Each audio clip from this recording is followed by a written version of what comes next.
I did this video before, and it kind of relates to this. Is basically, I'm reading an article about what millennials are and are not purchasing because it tells me a lot about the current state of society, okay, in that age bracket. And it's important that I understand how they think and why they think that way. So they're not buying diamonds because they're expensive, not that they're a useless purchase. So I believe the article is not correct in that aspect. I think that they're smart enough to understand that diamonds are a rip-off and controlled market, and that's why they're not doing it. Also, big beer companies, they're preferring your local brewer over a corporate entity. It's the same thing with Chili's and all of that. These restaurants, they're ignoring them and going to local restaurants. I like that. I approve of it. I think it's fantastic. Houses, they just can't afford them. Department stores, giving that up. Cruises, giving that up. Business suits, giving that up. So things are not buying, okay?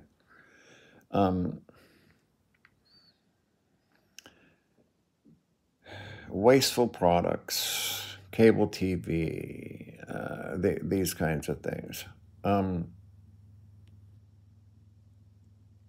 This generation is getting smarter, and the problem is a lot of these large corporations aren't understanding that, and they're not flexible enough, adjustable enough to go with the flow.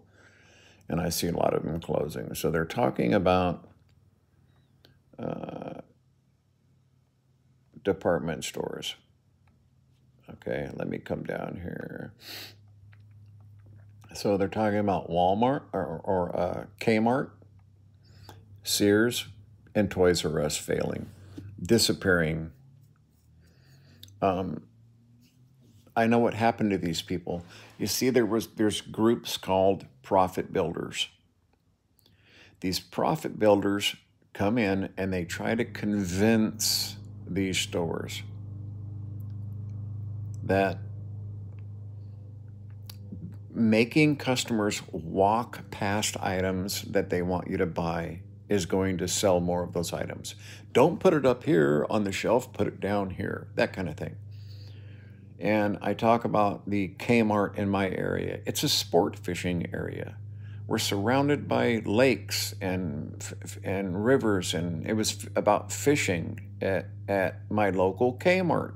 The parking lot was always jammed full. So when you walked into Kmart, it was a straight line. When you opened that door, there was nothing in your way. It was a double wide aisle all the way back to the fishing poles. Fishing poles, ice chests, tents, everything you would need for camping and enjoying our local area. I can buy a fucking blanket anywhere online. I can buy a sheet anywhere online. I can buy pillowcases, vacuums. I can buy all of that shit anywhere, okay? That store survived because it sold what was needed in our area. But profit builders came in and said, oh, well, what you need them to do is walk all through the store looking at shit, and then way in the back far right-hand corner of that store is where they decided to put all of the sporting and camping gear. 2 years later, the parking lot was fucking empty, and 2 years after that, the store was gone. That's what profit builders did for them. Greed will always make people make stupid, ignorant fucking decisions.